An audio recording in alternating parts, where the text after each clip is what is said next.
Welcome to Attenuation, a weekly podcast where two friends come together to drink beer, discuss beer styles and trends, and just generally ruminate on the meaning of life, aka beer. If you enjoy your time with us, we invite you to become a weekly listener and subscribe to the podcast. Without further ado, here is this week's episode.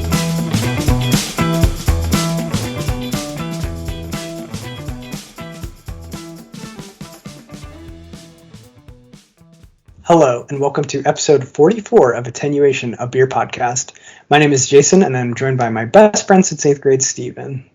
Hello. How are you doing, sir? Good. I was like, wait, what do I say? We're never going to get this intro down. I was like, wait. It's been so long. Okay. Yeah. Welcome back, buddy. Thanks. It's good to be back. Yeah. Yes, we had a slight life event, so... I thought about replacing you permanently with my daughter, but then it was like, she can't drink beer, so it's no fun. Yeah, I listened. She did a great job. It was a good filler. Yeah, it was super cute. Glad to have you back. Yeah, I'm glad to be back. So today we have a fun episode. It's going to be Beer Geeks versus Beer Snobs. And I have bad news for you, Steven. I'm a part beer snob. Oh, I am too. Oh, man. I wanted to think we were going to be beer geeks, but I don't think it's gonna pan out. Well, hopefully this episode will bring some self-awareness. Yes, and we'll be able to grow from it. Okay, that's hopefully the listeners, that helps you too. Yes, very good. Okay, so before we get to those shocking revelations, we have to do the best part of the podcast, and that's drinking beer segment. Oh yeah. So we both have good beers today. We're both very excited. Steven's busting out one of my favorite beers of all time. So I got jealous and had to bust out a cherry beer because I wanted to have a cherry beer. So I'll introduce my beer and give some nose notes before I pass it to Steven to do the same. So mine is from Brouwerij Boon, and you actually sent me this. And this is a Lambic, and it's funny, it's only 4% alcohol by volume. But this is made, it says traditional Lambic ale and fermented with real cherries. So I'm excited for this because I love cherry in my beer. And you know it's fancy because it has a cork in it. It's got a cork. Man, you are a beer snob. Right? Yeah, that's not gonna bode well. And it's in like a kind of a cool like mini wine bottle. Wow, and it's way darker than I expected. It looks like very deep red wine, and there's like a very small, very effervescent head. Ooh, it smells so good. It smells like vinegar, cherry, really strong cherry, like cherry juice, but then also like cherry mash or like cherry pie, and maybe a little bit of oak and vanilla. Okay, I'm excited for this one. All right, what are you drinking today, Steven? Okay, well, turns out all I have to do is add a beer to my white whale list. And a week later, I get it. I was so mad when you texted me. Well, it ends up, so I told this story about how my coworker was able to get new Glarus Belgian Red for a different coworker. Well, she was nice enough to save me a bottle, and she left me one in one of our cupboards. I came into work, and I opened it, and I saw this brown paper bag with my name on it, and I was like, what? And I opened it up, and so excited. So I have a new Glarus Brewing Wisconsin Belgian Red. This is their Lambic. Can't call it a Lambic technically because it's not from Lambic, but it is a United States Wisconsin style Lambic. Yes, Lambic style. Lambic style. And as we've mentioned before, if you don't know, this beer just rarely ever gets out of Wisconsin because New Glarus actually makes a rule that they do not distribute outside of Wisconsin. It's Wisconsin beer for Wisconsinites and whoever can get it out. Right, whoever can travel to Wisconsin to get it. All right, mine is pouring a beautiful pinkish red hue, a little bit lighter than yours. A nice foamy head that's retaining, quite a bit of lacing as well. Oh my gosh.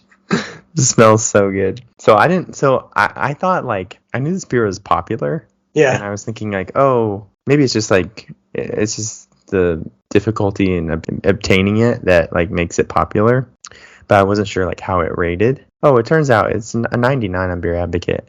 Oh yeah, this is the real deal. It's the number 1 ranked fruit and field beer on Beer Oh, Advocate. is it really? I didn't know that. And the lore of this, at least when I So I was able to get this at our local, very small town beer fest. I have no idea why, for like 4 or 5 years in a row.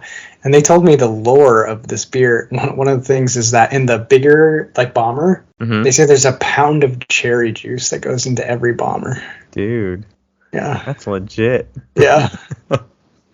Well, that's what it smells like. It smells like straight sweet cherry juice. Like, not sour or tart, just really, really sweet cherries. Also, maybe a touch of some sort of wood, like oak. Almost more like a cedar smell. Oh my gosh. All right. Cheers, buddy. It. Cheers. I do like this one. It's like sweet and sour cherries. And then there's like a mild tart.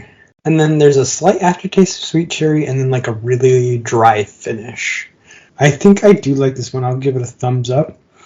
It's a little bit one-dimensional overall, I would say. But it's cherry, so I like it. You would drink it again? Yes. That's a thumbs up. That's a thumbs up. So what did you think of Belgian Red? Oh, man. Sometimes when you catch a white whale, it's exactly what you've thought it would be. Everything you hoped it would be. This beer is really, really good. I don't even want to, like, finish it because then it's gone forever. Yeah, it's going to be tough to get another one. Okay, so here are my notes. Sweet cherry, of course. That's like the forward note. But there are also notes of pear, apple, and then this like sweet cream vanilla flavor that's amazing. Almost makes it feel like you're eating like a cherry pie with a dollop of whipped cream on it. But it does have this nice like vinous and earthy tones to it.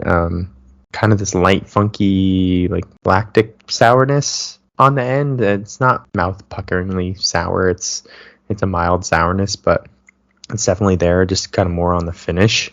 Whew. This is a really good beer. I see why this is popular. This is kind of stupid good. That's awesome. I'm so excited you got to try it. Yep. All right. And I'm excited you like it.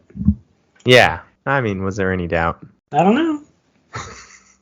You never know. You are a beer snob. You never know what people will like and what people won't. You just have to accept that. Is this going to land Wisconsin on our bucket list? Yeah, maybe. Maybe we're going to have to get up there and get to New Glarus. Go to the source. Buy as much Belgian Red as we possibly can. Right. We'll just like take an extra suitcase and just pack it. Just have a Belgian Red budget. Sounds good to me. All right, cool. Well, and so obviously thumbs up for you. Yes. 2 thumbs up. Good 2 thumbs up episode is always good. Okay, so I have a postscript. I was listening to some of our older episodes, and I realized I never followed up on coffee waves, because I was saying it's almost like craft beer has had kind of like waves. And I had heard, that coffee had waves, so it is true. The timeline wasn't exactly what I thought. Just reading off a couple websites here, but basically the first coffee wave was, they say, like, think of like Folgers, Maxwell House. It was just coffee. There's nothing special about it. And then second wave, they kind of give credit to like Starbucks and Caribou Coffee, which I've never heard of, that they kind of made coffee popular and they kind of made it an experience. But then at least this website noted, this is drivencoffee.com, that even though Starbucks made coffee popular, like, what do most people get at Starbucks? Like, it's kind of a joke that you have like a complex Starbucks order. Right. And even now they have all those like weird unicorn drinks and stuff like that. Mm-hmm. So this author noted, and I think accurately, that a lot of what Starbucks serves is specialized coffee drinks, which have a lot of like syrups and sweet flavors, and it's almost like cocktails of coffee rather than coffee. Yeah. So then third wave is more like really focusing on getting high quality coffee beans, and then from like very specific regions. And I have noticed this when I go to, there's a breakfast place we really like in the area, and they have like very fancy coffee, and they have like a little mini coffee recipe or coffee menu that rotates. And I think that would be more considered like third wave, like where, oh, this is like this specific bean from this specific place, and they'd be horrified if you're like, I want to put a shot of whatever, You're just supposed to drink the coffee the way it is. So, yeah, it's kind of interesting. It's like that evolution. And then I think there is kind of like a parallel for craft beer a little bit. So, and I do feel like we're in we're in like a much later wave.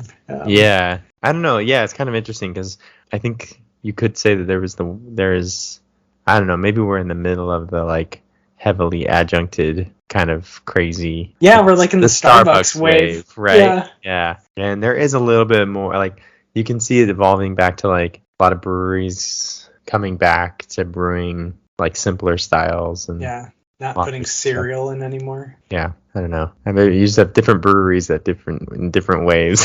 Yeah, I think it's not synchronized. Yeah. But yes, we definitely are having a wave of crazy adjuncts for sure. Yeah, so that was a postscript on the coffee waves. We have a brewery here in North Austin called Red Horn, and they're actually a coffee house and brewery. Oh, cool. And I would say they're definitely third wave coffee. Like it's all about the coffee, all about the bean. And then it's cool because it like flows over to their stouts are really good. Their coffee stouts are very good. I was gonna say, but they make amazing coffee stouts. Yeah, they do. Well, that's cool. Good knowledge. Yeah. We'll update for you guys. Coffee wave knowledge. And then I think you have beer news for us, do you not? I do, actually. This is appropriate right now because the 49ers just beat the Cowboys this week. Sorry, Texans. I'm still a 49ers fan. that carried over, huh? Yeah. I will never leave that behind. So it was fun to see them beat the Cowboys this weekend. Well, former Dallas Cowboys quarterback Troy Aikman, he has announced the launch of a new light beer. It should hit the Texas market in February, just a few weeks. It's called 8 after his playing number 8. His number, yeah. It is described as an elite light lager. It is brewed with 100% organic grains, Hallertau Taurus hops, no additional adjuncts or sugars, and it comes out to a 90-calorie beer with 2.6 grams of carbohydrates, 4% ABV. Basically, he just wanted to create a really easy, simple lager that was like organic, good ingredients, and I only have one question. Okay. What number on the worst 250 beer advocate list is this beer gonna land? Hey, beer snob. Because you know what? It's a light beer, and we noticed that list, the 250 worst, is heavily populated by light beers. That's true. You sacrifice flavor with light beer. But if you were going to drink a snobby lager, this might be it. It literally calls itself an elite lager. It says that on the can. Because it's 100% organic. I think you're going to have to you're going to have to make the sacrifice of drinking one of these on the podcast. Yeah. Oh, 100%. Yeah. I'm buying it as soon as I see it on the Oh, that's great. For sure. Okay. Very interesting. There you go. Right. There you go. So now we've teased the main topic of beer geek versus beer snob. So I actually have an article from Food and Wine, and it has 9 kind of challenges. Wait, hold on. I need to go back to this. Okay. I need to add to this. Okay. I should have read the whole article before I did the beer news segment. Oh, okay. No problem. Okay, so he teamed up with the Oregon State University Food Science and Technology Department. Okay. They landed on that hop, that Hallertau Taurus hop, because it has a high level of some flavonoid that's reported to have antioxidant and anti-inflammatory benefits. Okay. So it's also good for you. And his co-founder, working with Troy Aikman, is Doug Campbell, who's previously president of Brewery Omegang. Oh, so he brought in some pretty good brewery cred there too. Definitely drinking one of these now. I stand by my prediction that it will land on the worst 250 beer list. Okay. Maybe like 249. It's going to be towards the top. It'll almost escape and then tragically be caught. It's got as much chance of escaping the bottom 250 as the Cowboys had it escaping the first round of the playoffs. Oh, you're going to lose some friends with that. Okay, so this that felt good. article. So this article from Food and Wine, these are 9 basically challenges to tell if you're a beer geek or a beer snob. And I think Steven and I would really like to identify as beer geeks because they had a really good summation of what it means. A beer geek is picky about what he or she drinks. A beer snob is picky about what others drink, which it kind of wraps it all up, right? Like, yeah, it's kind of that gatekeeping culture online that it basically happens in any hobby, like where people want to differentiate themselves and be like, I'm more into this, and how dare you drink a craft beer that's owned by InBev? Yeah. So that's the first one. So I think we passed that test. Well, that's good. Yeah, I don't care. We passed the first one. Yes, yeah, I don't want to yuck anyone else's yum. If they want to drink 8 from... and they like it, and they like its antioxidant properties, hey, that's awesome. That makes me happy. Yeah. But I think we're going to... Yeah, I think, well, and it's important to distinguish that, like, I mean, I can have the opinion that beer sucks. I just don't care if you drink it or not. Right, exactly. This is about being polite, right? Yeah. Don't yuck other people's yum. Okay, but number 2, I think we're going to fail, Steven. So we're off to a bad start. It says a beer geek doesn't collect trophy beers. A beer snob will pay $300 for a decanter of San Adams Utopias. Oh, man. And that's like, on our white whale list. Yeah, it was like they were writing this about you. I know. This is one of my white whales. Oh, man. I feel like this article is being beer snobbish in that they're like yucking your yum about wanting to drink Utopias, right? Yeah, you know what? That's true. Like, it's your palate, it's your wallet. You can do whatever you want with them, right? That's true. That should be the point.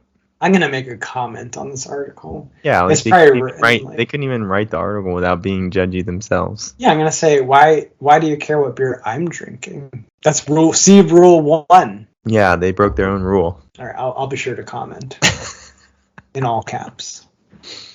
Oh, my goodness. Number 3. Okay, Karen. Number 3. Who actually, I don't even think there's any comments on this article. You have to be a special person to comment on. This article is from 2015, by the way, so I won't comment. Number 3, we're going to pass this one. This one I like. It's very zen, and it's true, super true for you right now. A beer snob is constantly ranking their favorite beers. A beer geek's favorite beer is the one in front of them. Okay. Yeah, you're just enjoying. You're just happy the one you have a beer. Yeah. Okay, we're gonna pass number 4 too, I think. A beer geek believes there's a beer for every occasion. They're not above drinking a Heineken at a baseball game. And a beer snob would rather be caught dead than drinking anything besides Mountain Dew from a green bottle. Okay, yeah. Yeah, we passed that one. I think so. Yeah. I'll drink a Heineken, so. Yeah, there's situational beers, you know? Totally. I mean, when we were in Seattle at the baseball game, we drank Fremont's lager. Oh, it was so good, too. Yeah. We were drinking like a great beer, but... Yeah, that's what you want to drink at a baseball game, too. I don't want to drink something like that's challenging me at a baseball game. Right, exactly. Yeah. Okay, number 5. A beer snob is set in their ways and will only drink beers from approved styles or breweries. A beer geek is open-minded. They'll try any beer at least once. That's definitely me. You 100% fall into that category. I'll try anything one time. Yes. And I usually only want to try things one time. Yeah, you're like, even if I liked it, there's not enough time in the world for me to drink a I can't drink that again. I gotta drink something else. That's actually funny. You're like a super beer geek. Well, when I looked at the definition of geek, it was an enthusiast or expert in a certain field or activity, or one who engages or discusses obsessively or with great detail. I think some might call me obsessive when it comes to beer. That was a scathing... Like my wife. Yes, this is scathing deconstruction of your interest in this hobby. Okay, let's see. Oh, this one's actually pretty funny. A beer geek started drinking craft beer from cans before it was cool. Oh, okay. Which is so true, because Yeah. We've seen the move from bombers to cans. Yeah. Um, I feel like maybe that was just a forced thing, though. yes, Like, I I didn't don't really make think. the like conscious decision to start drinking out of cans. It just stuff started to be in cans. Yes, it kind of became impossible. Yeah. But I do remember when it was split like 50-50, there was kind of the opinion that it is actually better to drink it out of a can because there's like zero light intrusion and all that stuff. Yeah. So let's see. And then this one's interesting. This one, I think I fail for sure, but I don't think you do. Well, maybe you do. Beer Geek doesn't make a big deal out of glassware. Drinking IPAs from red plastic cups at a barbecue won't faze them. Do you fail? Yeah, I think I failed that one. Me too. You gotta pour it in a glass. Yeah. I I'm mean, sorry. again, it's a little bit situational. At a barbecue, I can drink like a beer out of a bottle or something. That's fine. But anything, an IPA or something, I want to pour it into actual glass. We have a place, it's kind of like this outdoor area that just has like a ton of food trucks. And then they have a bar, and they always have, well, they don't have like a lot of crazy beers. But they'll always have like electric jellyfish on tap and a couple other craft things, mostly lagers on tap. But like I have a hard time getting the jellyfish and getting it in like a plastic cup. Right. I don't know why. I just should be fine. But I don't know. There's something about drinking out of plastic. I'd rather just drink it out of a can or a bottle. yeah, I tend to get either like they have Thirsty Goat Amber by Thirsty Planet Brewery. It's here in Austin. It's a really solid amber ale. I'll usually just get that because I don't mind drinking that out of a plastic cup, or like any of the lagers are fine. But I just cannot drink jellyfish out of that plastic cup. I don't know why. It's stupid. All right, you're 50-50 on that one. Some weird neurosis. Yeah. No, I'm the same way. I want to have a class. Yeah.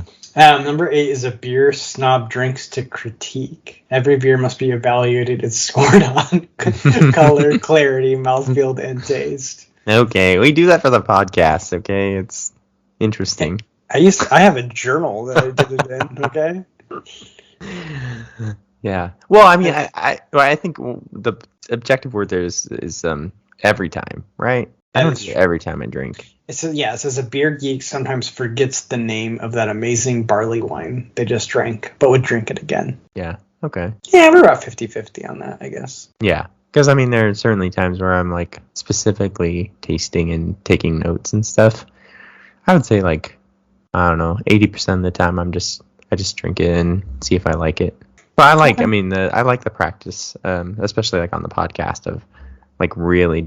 Yeah. Well, just paying attention and being present with the beer. Yeah, we said it before. Like, where drinking beer is the activity, where a lot of times drinking beer is like is a background activity, right? To like chatting or socializing or watching a game or something like that.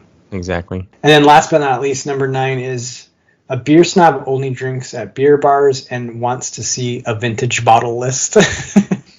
In a beer geek, will have a beer anywhere as long as they're among friends. So we're definitely geeks in that one, I think. Yeah, we do have this. Well, they're all over. It's called Brass Tap. It's just like a brew pub kind of thing that has a bunch of different stuff on tap. And actually, it's really fun. Like I think you have one fairly close to you, maybe in Vacaville.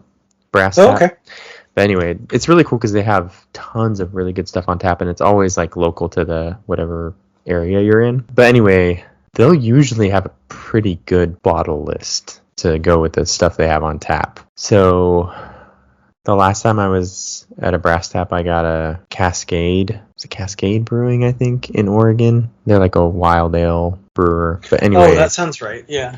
Yeah, I got this just awesome. It was like a raspberry wild ale or something. It was just fantastic. But anyway, I was super excited to see it on their bottle list. So I always do check out their bottle list because they will have some cool stuff. But I will also drink whatever. Whatever. Yeah. I will say that's something I've had to like consciously work on. What's that? Like drinking whatever. Like being able to find something on any menu or any tap list, because I had a period of time where I was like, I don't want to go out to eat there. They have like crap beer on tap. Like I'm not going to be able to find a beer or try something new. So like we had to go to some place that might have something I hadn't tried before. Gotcha. And then like my wife is like, oh my God. I'm sick of this. Yeah. So I have had to try to find a happy spot where I'm like, you know what? I can drink something I've had before. It's okay. It's okay. We'll be okay. I can drink an amber, you know? I don't need a crazy double IPA or something. That's really funny. And you can have a repeat. Yeah. Because you don't like repeats. There's so much beer out there. It's no time for repeats. That is a really good point. Like, you're never going to drink at all, so try to drink as many as you can. Sometimes you have to. Actually, there's I think I sent you a picture. We were at a restaurant, and they had a pretty good tap list. Like, it's not horrible, but they had Jai Lai, or Hai Lai, and I was like, oh, I should just, like, drink that again, just to try it. Yes. It's, like, it had been so long since I had it, and, like, my view of it wasn't, like, super favorable. As is yours. I think you feel the same way. I just don't really like it. Yeah. So I do like I liked it better this time. I understand why I didn't like it though the first time. It was just kind of this like really sweet IPA. That's like a surprisingly sweet IPA. But anyway, it was just fun to like sit with that one again, and it would have been super easy to be like, I'm not gonna drink that. I've had that and I know I didn't like it, you know, but like my beer tastes are changing. They're constantly changing and evolving. I was like, yeah, let's do it again. Let's see if, you know, I knew I wasn't going to hate it. That was very beer geek of you. Yeah, thank you. Good job. We approve. Do Beer Geeks, are those the ones that stand in line at the Pliny the Younger release for 3 or 4 hours? I think those are Beer Snobs. Really? I think so. Maybe it's 50-50. Yeah, as long as they don't have like a superiority complex about it. That's true, but it's not very zen to get on a plane and fly thousands of miles to go drink a beer when there's plenty of good beers around you. I'm just giving you a hard time. No comment. I don't care. No, I would. Friendship canceled. Friendship canceled. No, I also failed many of these. I would say we're like hybrid snob geeks, but we succeed in the ones that are important because we don't yuck other people's yums, and you sound like you've done a lot of personal growth in the fact that you'll drink a beer at a restaurant even if they don't have good beer. Yeah, I'm growing. What's funny too to me is that like the fact that I could even be a beer snob, because I don't feel like I have that much knowledge. Yeah. Or there is a self-awareness, or just like a kind of like that imposter syndrome feeling like, oh yeah, like I have a beer podcast, but I don't know. I don't feel like I don't know what I'm talking about. Yeah, I don't know anything about beer. I just know I like it. Half the time I'm learning more than I'm teaching on the pod. You know, like it's just it's a good tool for us to learn. Yeah, no, I feel the same way, especially when we do like a deep dive into a style. I'm always like flabbergasted by like, oh, I didn't know any of this. Like, yeah, exactly. It's kind of embarrassing. Yeah. So it's kind of funny that I could even be considered a snob, but I guess if I were to say that I know more than I actually do and actually believe that, or I guess that would make me more of a snob. But I think you're more of a geek. Yeah. I am very obsessive, and I could talk for hours and hours about beer, which I do on a podcast every week. We've done that. We have 44 episodes now. Okay, so I also found this like little list of like, you know, you're a beer snob if. Oh, nice. Okay, I want to hear them. And I thought this one was interesting. You think breweries are overrated just because they've become popular or successful? That's kind of like a hipster attitude. Yeah. Right? Like, oh, that's not cool because it's so popular. Or it's become popular. That's a total, and I have that in me. I have to actively fight it. But if like if there's like the number, and you know Netflix does this thing now, like where they say what's number one. Like they when you pop up Netflix, it'll show you like the top 10 trending shows.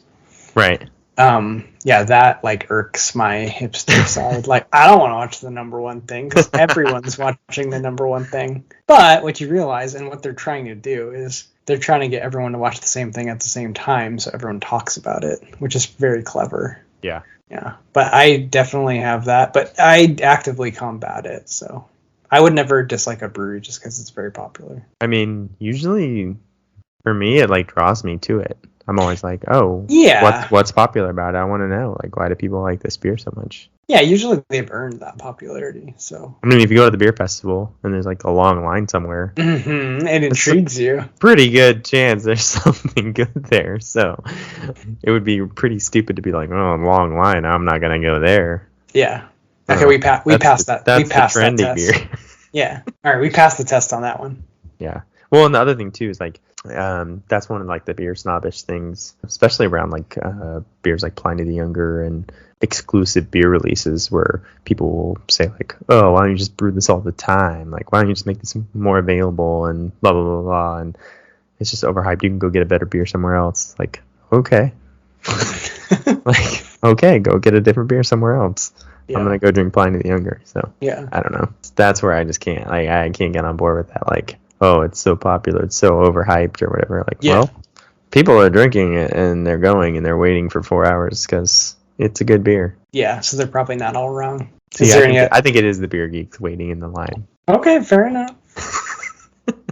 Because the beer snobs would be like, ugh, why would you don't think there's so long for that overhyped beer? I think there's some beer snobs on there that are going to take the picture so they can be like on their Instagram, like, oh, yeah, look at me, I'm drinking Pliny the Younger and you aren't. Well, I would do that too. Yeah, that part of you is a snob. This is the best too. Like, after all these things, there's a bunch of them. Like, you put others down for their beer choices. Mm-hmm. You criticize and dismiss beers you haven't even tried. Ooh, that's a bad one. Having an opinion on something you haven't tried is like peak snob. Yeah. Like, how do you even know? It's like getting my kids to eat something. Like, how do you even know you don't like it? You haven't even tried. Okay, but then the best is the very last one that says, you feel the need to defend yourself after reading this. Oh, dang. Self-reflection time. So, take a step back. Realize, like, yeah, maybe I'm part beer snob, but I'm working on it. I'm a work in progress. Always. I think overall we did okay. You know, like Galadriel when she gets offered the ring? Yeah. And then she's like, rejects it, and she's like, I passed the test. Yeah, I did it. I feel like we're having a Galadriel moment. I feel like she didn't really pass the test. Wait, did she not? No, she kind of did. Like, it looked like she wasn't. She fantasized about it for a second. It looked like she wasn't going to pass for a minute. And then she was like patting herself on the back, like, I passed. I did really good. Like, you had us in the first half. Yeah.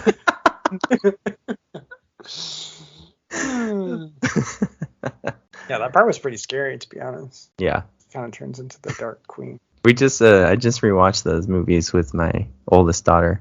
Oh, that's amazing. It was really cool. It had been so long since I watched them. We had some really good conversations about like The Ring, and she was just like, she's so much like a good guy, bad guy, and in that moment when Gadriel tried to like go, she went crazy. She was like, wait, I thought she might be good. Like, what was happening? And I had to explain, like, the ring makes everyone bad. Like, yeah, it's what the ring does to you. That's super cool. Yeah, and it was interesting too at the end where like the ring, no one was gonna like be able to just destroy the ring. You know, right. Like it had to like almost like accidental. Yeah, because everyone that had been faced with it. Well, I guess it was just like it was just too powerful. Yeah, the corrupting influence was too strong. Such a good movie.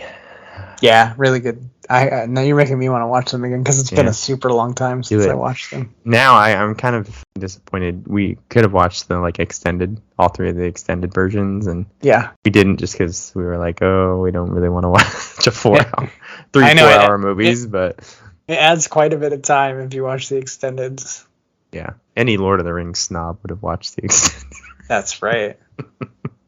And scoffed at me for only watching regular. How dare you watch the regular theatrical cuts? Yeah. That's amazing. There was a movie when I worked at the movie theater called Gods and Generals, and it was so long. I think it was like 4 hours. I could be wrong, but I think I remember this correctly. It was like close to 4 hours. And it was so long that they actually had to have like an intermission because you couldn't put the whole film onto one of the platters. Now this is not an issue because everything's digital. But, Yeah. So they'd actually have to be like, okay, 5-minute break. We got to like switch over to this other giant reel film. Oh my gosh. That's awesome. Yeah, super cool. It says the run time is 3 hours and 39 minutes. Oh, for Gods and Generals? Yeah. Okay, maybe I'm... That doesn't sound too bad. That's pretty long. I mean, it is long.